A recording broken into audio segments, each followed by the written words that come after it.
वफाकी वज़ीर क़ानून फ़रूक नसीम ने कहा है कि वज़ीर आज़म कहते हैं कि बशीर मेमन से काजी फायजीसा केस से मुतालिक कोई बात नहीं हुई। प्रोग्राम आज शाहज़ेब खानज़ादा के साथ में गुफ्तगू करते हुए फ़रूक नसीम का कहना था कि आज़म खान, शहजाद अकबर और बशीर मेमन कभी एक साथ उनके दफ्तर में नहीं आए। 2.5 साल बशीर मेमन खामोश क्यों रहे? पता नहीं बशीर मेमन ये क्यों कर रहे हैं कि एग्जीक्यूटिव और अदलिया आपस में लड़ पड़े। अगर कोई कोशिश कर रहा है कि हमें लड़ाए तो भी हम नहीं लड़ेंगे। बशीर मेमन को बयान वापस लेना चाहिए। बशीर मेमन बयान वापस नहीं लेते तो वो कानूनी कार्रवाई का हक रखते हैं।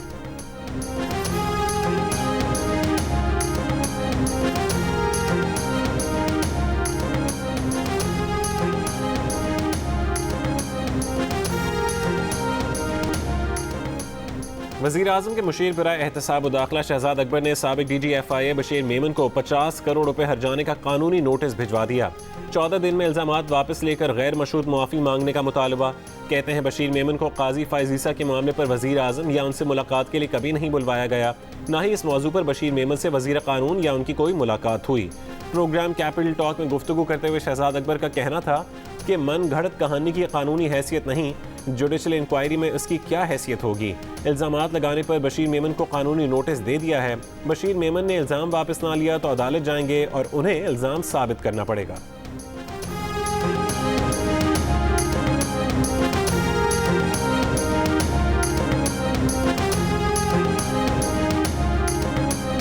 किसी वज़ीर आज़म के दफ्तर में ऐसे घिनौने जराइम का इर्तिकाब नहीं हुआ। बशीर मेमन की गवाही कल आई है। लोगों की समझ में आ गया कि सिसिलियन माफियास क्या होती हैं।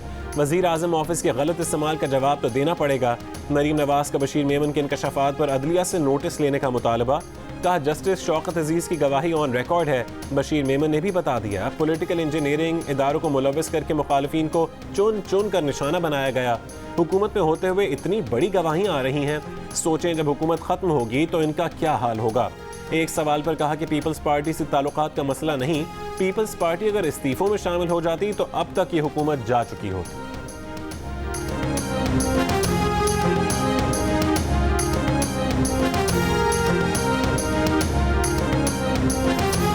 सऊदी वली अहद शहजादा मोहम्मद बिन सलमान ने कहा है कि सऊदी अरब ईरान से अच्छे ताल्लुकात चाहता है। सऊदी अरब ईरान को मुश्किल सूरत हाल में नहीं देखना चाहता। सऊदी अरब और ईरान के मफादात एक दूसरे से वाबस्ता हैं। वज़ीर आज़म इमरान खान की जानिब से मोहम्मद बिन सलमान के ईरान से मुतालिक बयान का खैर मकदम। कहा ईरान पाकिस्तान का पड़ोसी और सऊदी अरब का करीब तरीन दोस्त है। अमन के लिए उठाया जाने वाला ये कदम मुस्लिम उम्मा को मजबूत करेगा।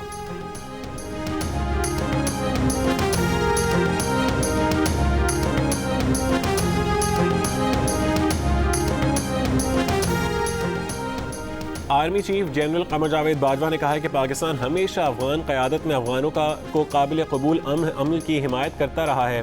अफगानिस्तान में अमन का मतलब पाकिस्तान में अमन है। ISPR के मुताबिक आर्मी चीफ और अमरीकी वज़ीर दिफ़ा का टेलीफोन पर राबता हुआ, जिसमें बाहमी दिलचस्पी के उमूर, अफगान अमन अमल, फ़ौजियों की तादाद में कमी और मुख्तलिफ शोबों में बाहमी ताल्लुकात पर बातचीत की गई। अमरीकी वज़ीर दिफ़ा ने ख़ित्ते में अमन इस्तेहकाम के लिए पाकिस्तान की काविशों को सराहा। अमरीकी वज़ीर दिफ़ा ने दोनों ममालिक के दरमियान दो तरफ़ा ताउन को मज़ीद फ़रोग़ देने का इरादा किया।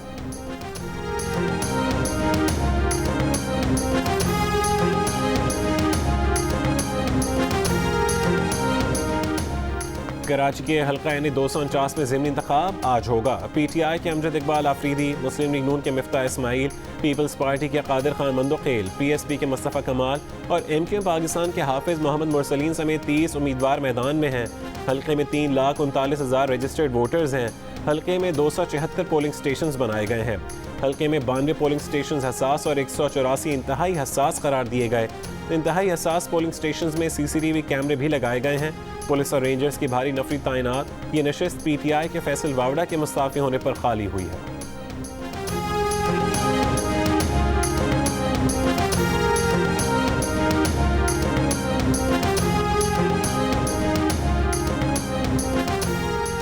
वफाकी वज़ीर अली ज़ैदी के मुस्लिम लीग नून के रहनुमा मिफ्ता इस्माइल पर वार। कहा मिफ्ता इस्माइल जहां से चाहें उनके टैक्स गोशवारे निकाल लें। मिफ्ता इस्माइल के गोशवारे आज मीडिया में जारी करने का भी ऐलान। कहा सबको हर्जाने का नोटिस भी भेजेंगे। वफाकी वज़ीर अली ज़ैदी और मुस्तफ़ा कमाल आमने सामने। चेयरमैन पाक सरज़मीन पार्टी के बयानात के जवाब में अली ज़ैदी ने सोशल मीडिया पर मुस्तफ़ा कमाल की वीडियो शेयर करते हुए लिखा कि रस्सी जल गई पर बल नहीं गए। वो वक्त गुजर गया जब इस किस्म की गीदड़ भपकियों से कोई मरूब होता था। क्या इलेक्शन से पहले ही दिल बर्दाश्ता हो गए? प्रेस कॉन्फ्रेंस में ये भी कहा कि मुस्तफा कमाल साहब अपना लहजा दुरुस्त करें।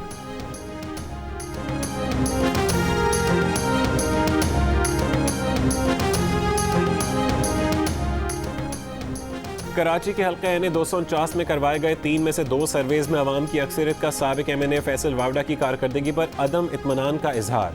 गैलप सर्वे में 83% और इप्सॉस सर्वे में 75% अफराद फैसल वावडा की कारकर्दगी से गैर मुतमईन नजर आए, लेकिन पल्स कंसल्टेंट के सर्वे में 77% ने फैसल वावडा की बतौर MNA कारकर्दगी पर इत्मीनान का इजहार किया।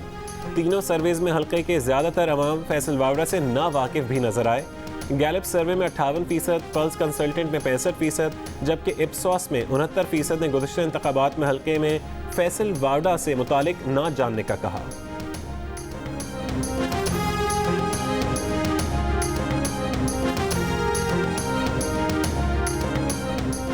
29 अप्रैल को होने वाला PDM सरबराही इजलास ईद के बाद तक मौखिर।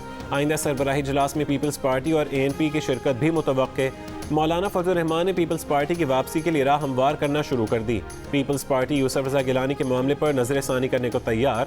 मौलाना फजल रहमान ने PDM के दीगर कायदीन को आसिफ अली जरदारी के पैगाम पर एतमाद में लिया। बताया कि पीपल्स पार्टी इस्तीफों के मामले पर अपने मौक़िफ़ पर कायम है। मौलाना फजल रहमान का रमज़ान के बाद हुकूमत मुखालिफ जद्दोजहद तेज़ करने का ऐलान। कहा कि रमज़ान के बाद हम पहले से बेहतर ताकत के साथ मैदान में होंगे।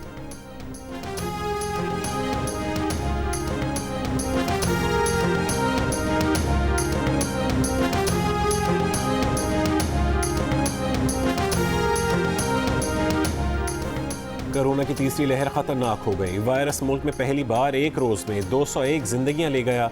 मजीद 5292 अफराद में वायरस की तस्दीक। मुस्बत केसेस की शरह तकरीबन 11% रही। लाहौर और लोअर दीन में मुस्बत केसेस की शरह 23%, हैदराबाद और पेशावर में 14%, पंजाब भर में मजमूई शरह 13% रही। स्वात में 12%, खैबर पख्तूनख्वा में 11% और इस्लामाबाद में 8% से ज़्यादा शरह सामने आई। 1 अप्रैल से अब तक वेंटिलेटर्स पर जहाँ बहक अफराद की तादाद 1000 से तजावज़ कर गई। मुल्क भर में 664 मरीज़ वेंटिलेटर्स पर ज़ेर इलाज। मुल्तान में 74%, लाहौर में 70%, मर्दान में 73% और गुजरांवाला में 59% वेंटिलेटर्स पर मरीजों का इलाज। पेशावर में 72%, मुल्तान में 76% और मर्दान में 71% ऑक्सीजन बेड्स पर कोरोना मरीज ज़ेर इलाज।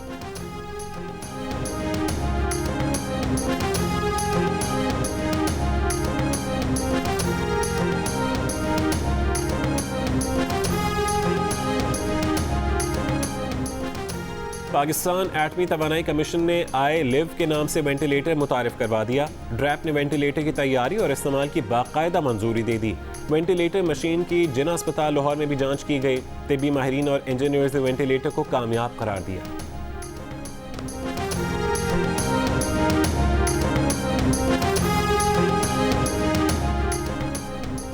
कोरोना वैक्सीन की मजीद 10 लाख डोजेज आज पाकिस्तान पहुंच जाएंगी। 10 लाख साइनोफार्म वैक्सीन पाकिस्तान ने खरीदी है। वफाकी वज़ीर असद उमर कहते हैं कि मंगल को पहली बार 1 लाख से ज़्यादा अफराद यानी 1,17,852 अफराद की वैक्सीनेशन की गई। मजमूई तौर पर 21 लाख अफराद की वैक्सीनेशन की जा चुकी है। खुशी है, लोग ज़्यादा तादाद में वैक्सीन लगवाने के लिए रजिस्टर्ड हो रहे हैं। 40 साल और उससे ज़्यादा उम्र के अफराद की वैक्सीनेशन के लिए फौरी रजिस्ट्रेशन होनी चाहिए।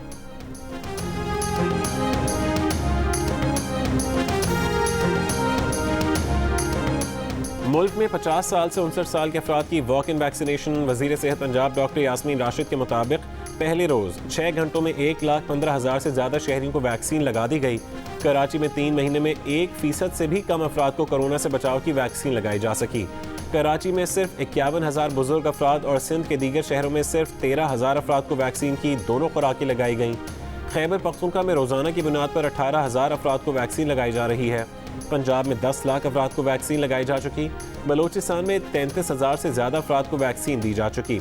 वज़ीर आज़म के मुआविन खुसूसी डॉक्टर फैसल सुल्तान का कहना है कि जून तक वैक्सीन की 1,87,00,000 खुराकें पाकिस्तान में मौजूद होंगी।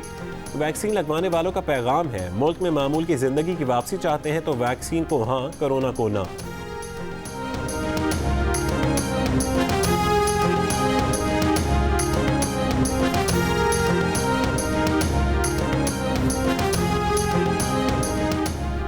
पाकिस्तान में कोरोना वैक्सीन तैयार करने का आगाज़ आइंदा महीने से होगा। नेशनल हेल्थ इंस्टीट्यूट के हुकाम के मुताबिक इंतजामात मुकम्मल हैं। कैन-साइनो वैक्सीन का खाम माल मई के शुरू में पाकिस्तान पहुँच जाएगा। NIH में सिंगल डोज वैक्सीन तैयार की जाएगी और वैक्सीन मई के आखिर में दस्तयाब होगी।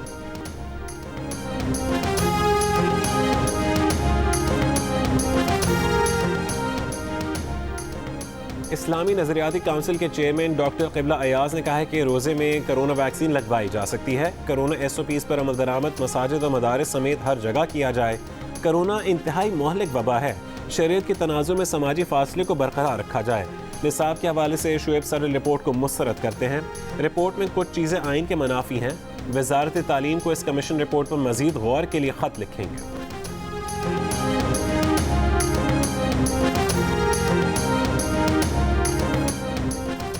नैब की साबिक वज़ीर दाखिला एहसन इकबाल का नाम ECL पर डालने की सिफारिश। नैब ने एहसन इकबाल का नाम ECL पर डालने के लिए वज़ारत दाखिला को ख़त लिख दिया। रहनुमा मुस्लिम लीग नून एहसन इकबाल कहते हैं कि उनका पासपोर्ट तो अपनी तहवील में ले रखा है, फिर बाहर कैसे जाना? नालायक को पासपोर्ट कहीं गुम तो नहीं कर दिया?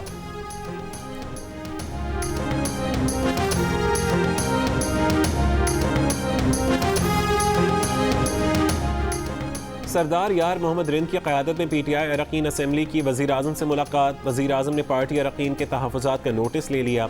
तमाम तहफ़्फ़ुज़ात दूर करने की यकीन दहानी करा दी।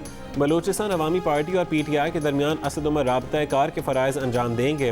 वज़ीर आज़म की दावत पर अरकान ने CM सेक्रेटेरिएट तकरीब में शिरकत की।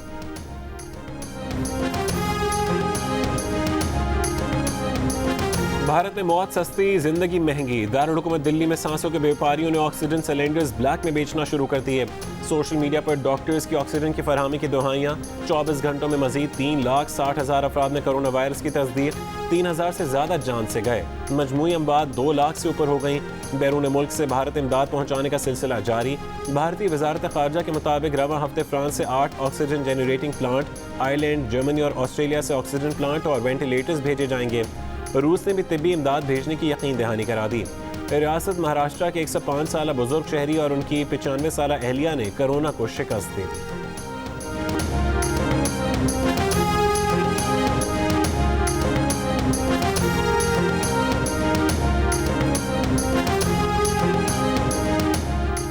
और पाकिस्तान और जिम्बाब्वे के दरमियान टेस्ट सीरीज का पहला मैच आज से खेला जाएगा।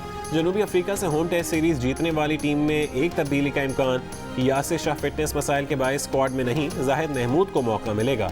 नुमान अली और शाहीन आफरीदी के भी प्लेइंग 11 में शामिल होने का इम्कान। जियो सुपर टेस्ट सीरीज बराह रास्त नशर करेगा।